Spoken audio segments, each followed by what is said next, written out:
I am recording. Hopefully it continues to go because I know that I was running out of space. I need to get an external hard drive for my Mac.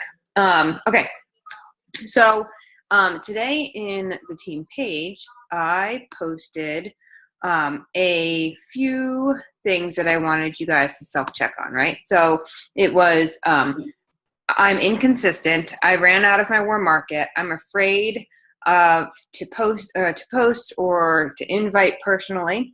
I don't do personal development.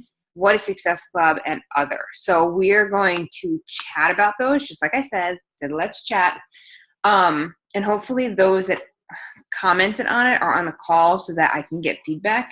But I'm going based off of those that commented on this. If you didn't comment on it and you want to speak up about one of them that you feel, you need a gut check for, speak up.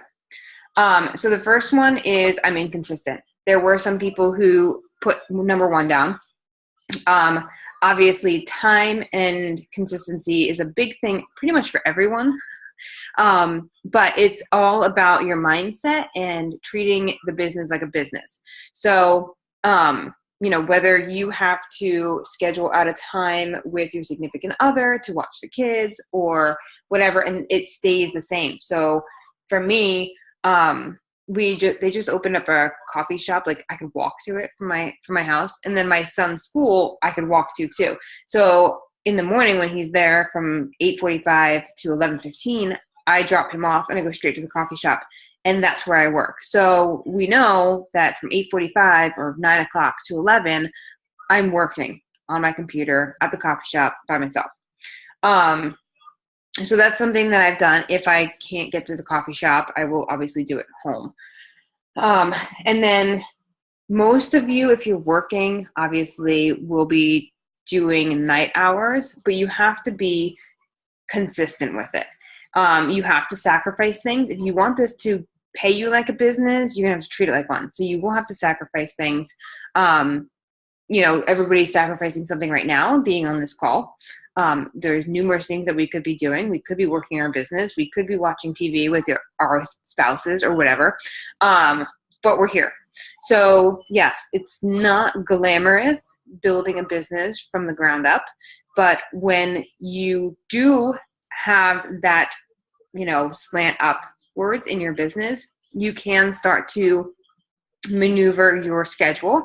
No schedule is set in stone, but I suggest getting a calendar and figuring out whether it's a monthly schedule that you're going to do because your days change month to month or whatever, but these are going to be the hours that you're working.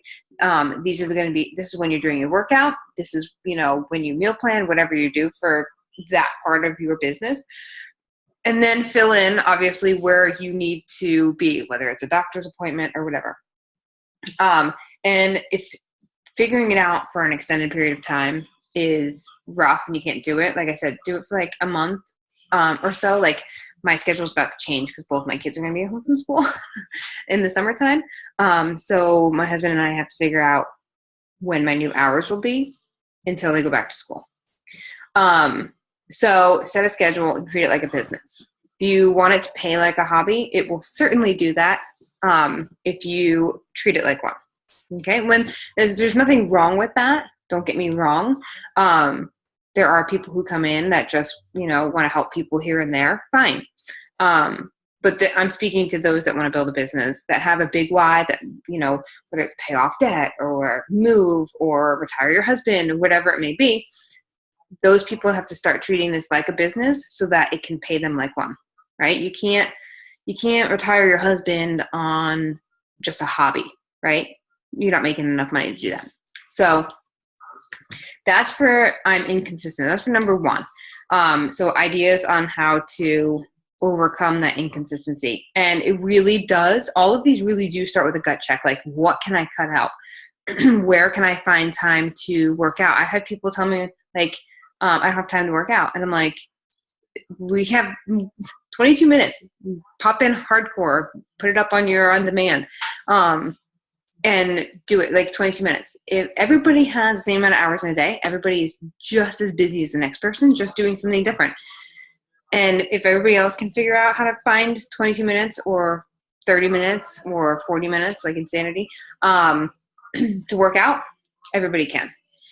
I tell my challengers this because I get it a lot that they don't have time to work out. And I said, if you don't have time to take care of you, you've taken on way too much. You have to start saying no.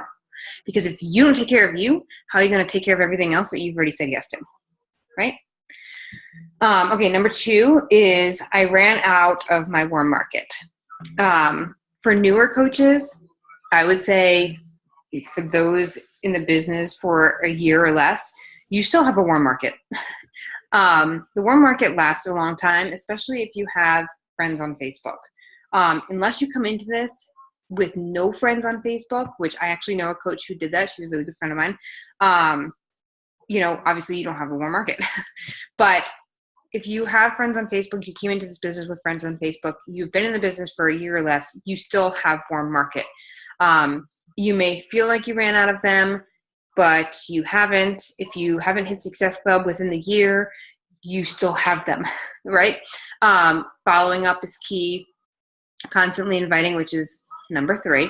But if you have run out of your warm market and you have to start dealing with cold market people, you need to find them clearly because they're not in your social media. I have 3 ways that you can find people.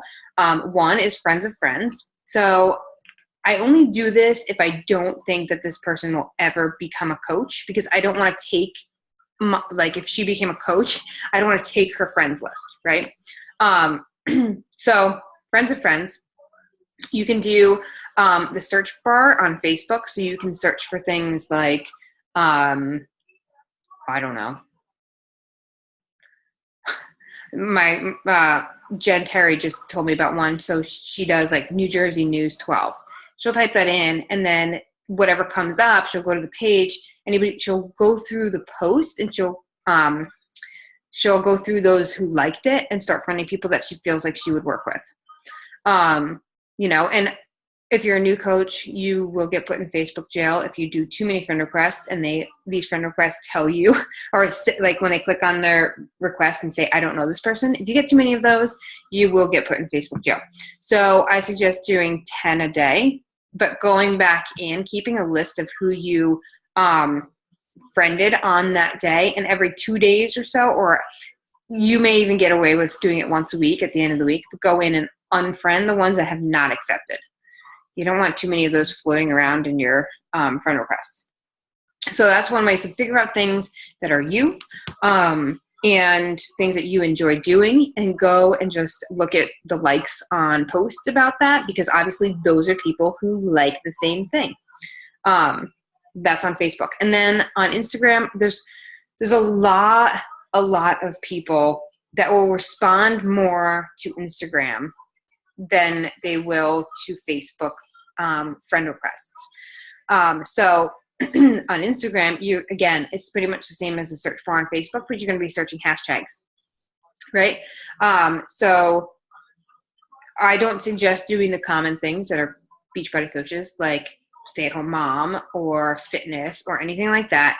I suggest you find your favorite things, whether it's mermaids, or flowers, or gardening, or knitting, or your favorite animal, and finding those people that have the same similarities outside of Beachbody, because Beachbody is not you. It's part of you. It's what you do, but you want to find people who are not already doing it. So you need to find the other parts of you, right? So those, obviously Instagram is easier than the friend request because you just follow people. They're okay with you following them. Some of them are private. Some of them will allow you to follow them if you send it to them, because that's really all there is. And then you can start interacting with them and building relationships with them through direct message or on their posts. Like Chalene Johnson says, like 3, comment on 1. And you can create that type of thing. Now, for my Instagram page, if I have people who comment on my posts, I will go in. So like, let's say a post went up at 8:30, right? Well, okay, let's use 9 o'clock because it hasn't happened yet. Let's say I put a post up at 9 o'clock. And within the first 5 minutes, if anybody comments, I will actually go in and reply to their comment. I'll like it and reply because I want the engagement from them. I want them to know that I'm here. I'm present. Now, after that 5 minutes, if I'm asleep or whatever and I wake up and there's more comments, I'll go through and like them. I will try to interact with them. I'll tag them in, like somebody says, oh my gosh, this is hilarious, whatever, I post it. And tomorrow morning I come back in and I say, at blah, blah, blah. I know, right? Like just trying to find connections with them.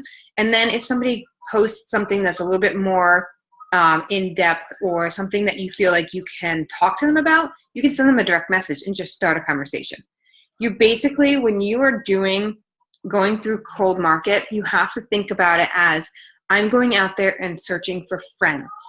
I want to make new friends. I'm not looking at them as a challenger. I'm not looking at them as a coach or potentials. I'm looking at them as friends because you want somebody coming in as a friend than you do somebody that doesn't know anything about you or anything about the business, because they tend to leave. So if you go at it as, I'm looking for friends, I want to connect with you on X, Y, and Z, and because they're now connected to your social medias, they're going to see what you're posting. They're going to be like, wow, like, what is this about? I see that you're home with your kids all the time, but yet, you know, you get to travel. And, you know, I see that you came out of debt, whatever it was. They're going to be intrigued, and they're going to, you know, eventually, if they're liking that stuff on Instagram or your Facebook page, you're going to talk to them about it. You know, say, thanks so much for, you know, the support. That's leading me into number 3, which is I'm afraid to post or invite. So if somebody commented that number 3 they struggle with, I want you to hop off mute and just tell me what the fear is in that vital behavior. I'll talk. I know someone commented on the post saying that they just didn't really know how to go from like a conversation to inviting, and I feel like that's like somewhere I struggle with too, just like starting like you start talking to them but you don't really know how to turn it into that. Right. Okay, so I find that a lot of coaches, and I've been victim to it to myself too, everybody has a little voice in the back of their head that's, you know, the fear. And I don't know if any of you hit Success Club in the month that, I don't even remember what month it was. I feel like it was like December. I don't know. But we got a webinar from a woman who wrote a book. I don't even remember the name of the book, but she was a great speaker. Michael Neiman interviewed her. And the one thing that I took away from what she said was, you know, there were so many times that she let fear drive her life. And she's like, I had to tell fear to sit in the backseat of my minivan. Like, fear's supposed to be there, right? It's part of who we are. It's our radar for, you know, knowing when things are dangerous or whatever, but sometimes it gets out of control. So she says, these are her words exactly, you can ride with me, but you're in the backseat, right? So you can ride on this joyful life, but I'm not going to let you hinder it by taking the wheel. So a lot of coaches just drag on the conversation and the forming because of that fear of inviting them. So it seems like, oh, I've been talking to this person for 3 weeks. Like, oh my goodness. No, like, you continue to form with them after you invite them. If you've got connected on something, the next time you message them or 2 times later, you're going to say, hey, you know, I have this accountability group starting May 15th. We are doing fitness, we're doing nutrition, you know, whatever is involved in your challenge group. And you say, would this interest you? Right? One of the things that I used to fear was offending people. I didn't want to message somebody and they'd be like, what, you think I'm fat? So I had to change my approach, and I had to say something along the lines of, you know, I'm inviting everyone to a fitness challenge, because that made me feel more secure in me inviting people out of the blue. So as far as posts on your Facebook page, you should have some type of schedule of what you post. You're going to post a workout because it's a workout. You're going to post something about your food because that's what you do. You may do something motivational. You may go live. Like, whatever you have set for your business for each day, you're going to do it. But one of those posts has to be about a challenge group or the coaching opportunity. something related to you, or a challenger, or something that, you can have people relate to. Those, I actually go through pretty much all of my posts, and anybody who's liked something about fitness, I will message them, obviously, if they're not a coach. So if you like my stuff and you're not a coach, you're going to get a message from me, and it's pretty much, hey, thanks so much for the love on my posts. I really am grateful for all the support that I have. Are you on a health and fitness journey too? If it was about health and fitness, and the same thing for business posts about, whether it's, I got my coffee for free because of my paycheck, whatever it may be, just make sure you have the disclaimer. So I do go through all of my likes, even if it's not something related to health and fitness. I will go through my likes and I will message people, and I will say the same exact thing minus the, are you on a health and fitness journey too? Because I want to be able to stay in contact with these people, and I want to thank them for supporting me and for following me and all that kind of stuff. So it's another gateway into creating conversation with these people.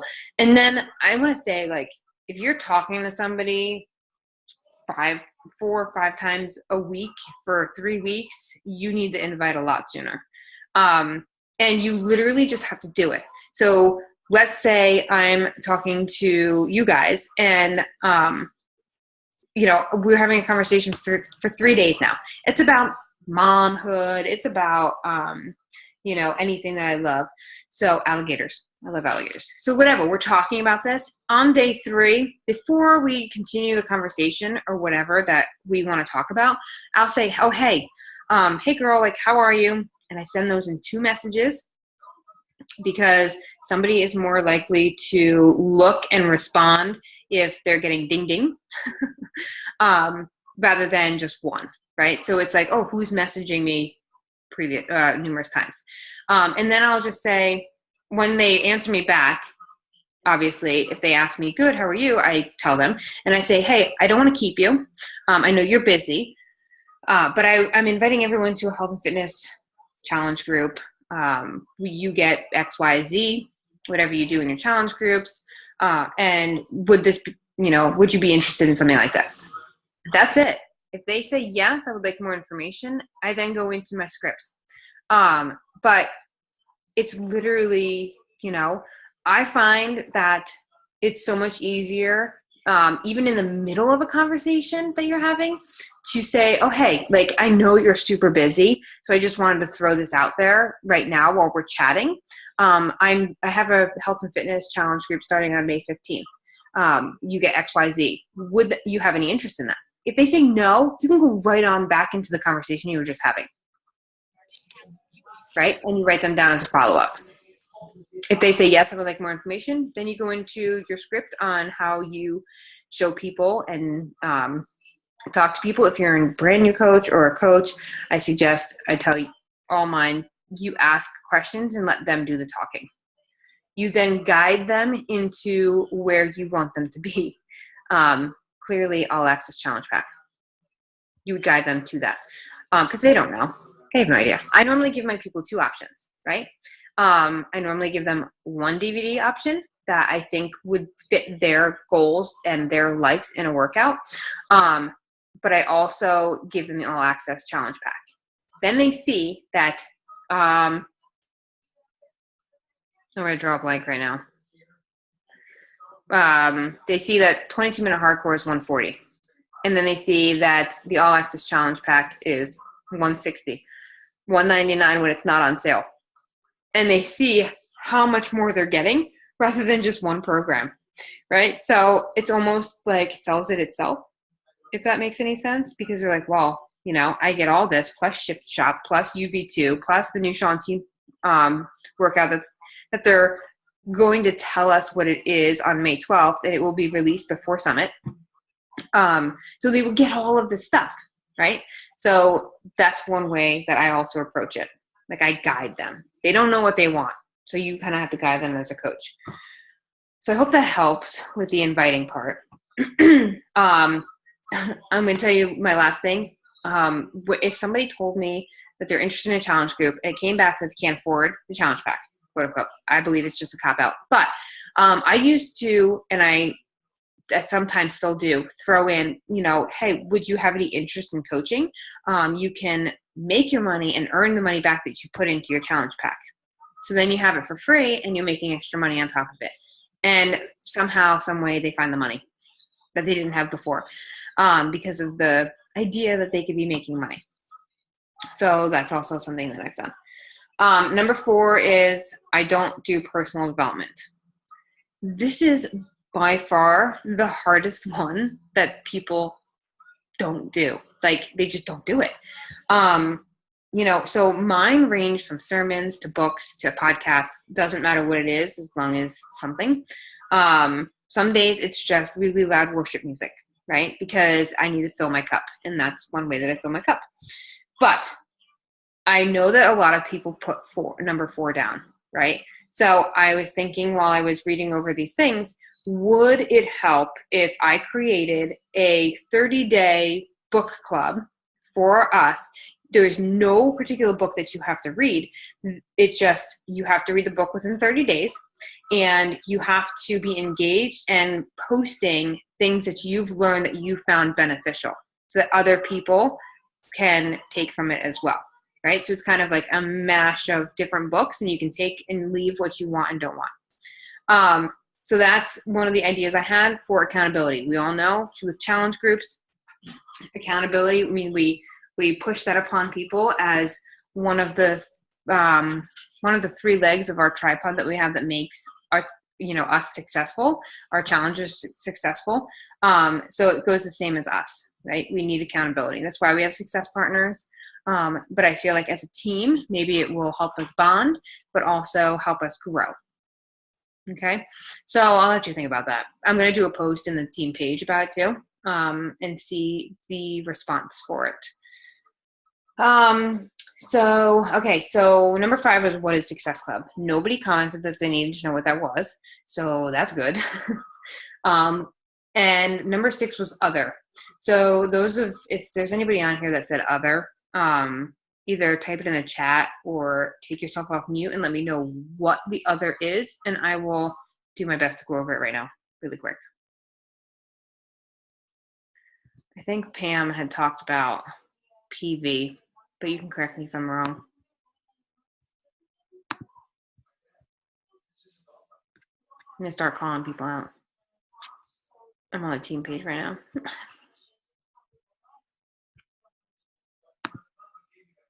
Nobody?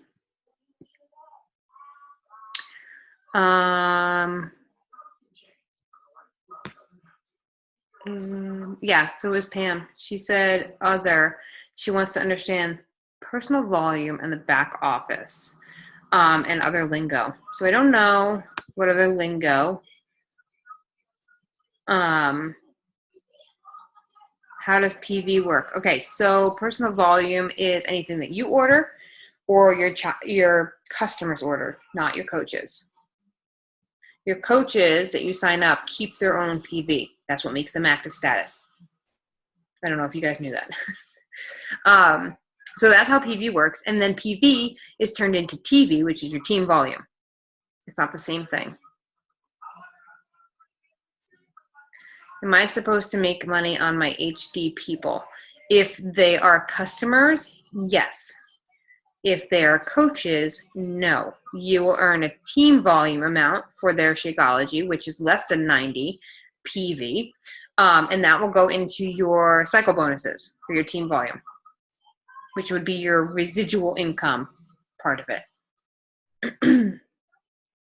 And I don't know what lingo you mean with the back office. I'm trying to think of any lingo that I use. Back office is your Coach Online office. That's what it's called on actual Team Beachbody dropdown. You're the only person that can see that. So if Pam, I don't know if you have any other questions, but if the customers are on HD, you make $30 per HD order that goes out. Okay. It's called if you go to teambeachbody.com, and you sign in and you go to coach, it'll be a drop down. It'll say coach online office. That's your back office. That's just what we call it. And in there you have trainings, you have challenge group guides that you can, go off of. You can copy paste and add your own flair to each post for any type of workout. They literally have a whole bunch of stuff in there. That's where you put in your EFT, so electronic funds transfer. If you don't have that set up, I highly suggest that you do, because every paycheck that you get, there's $2 taken out of it. So that $2 adds up. I'm just saying. Especially if you start to open multiple business centers. So, I mean, anything else? I don't know if Jenna gave you the new coach checklist that has videos, that has questions and all that kind of stuff. But basically, it goes over all of the things that you need to know to start your business off right. That's what we give new coaches.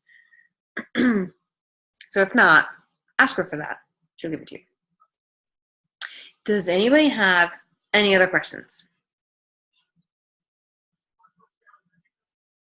Yes, get with her. Tell her I said so. Summit. What would you like to know about Summit? Anybody else? Who's going to Summit? Nobody on this call is going to Summit?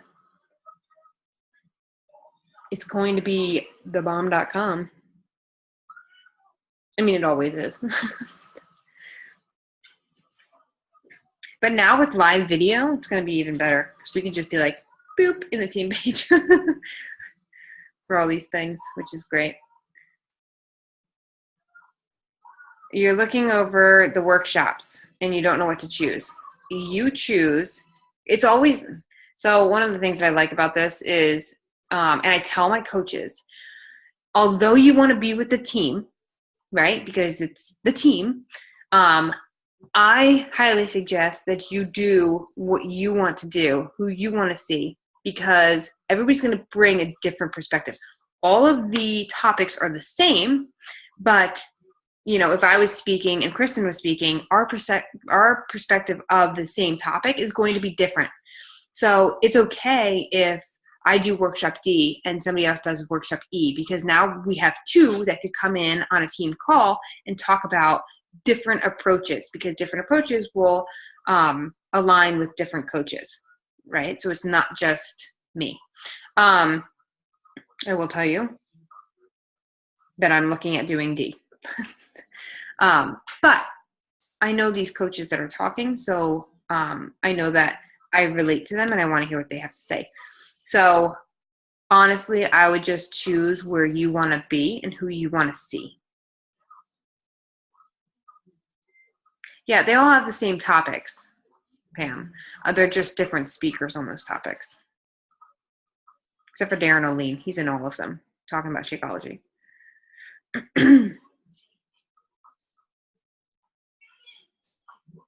Okay. If there's no other questions, I will let you go. It is 9:01. Okay. Bye, guys. Thanks for jumping on.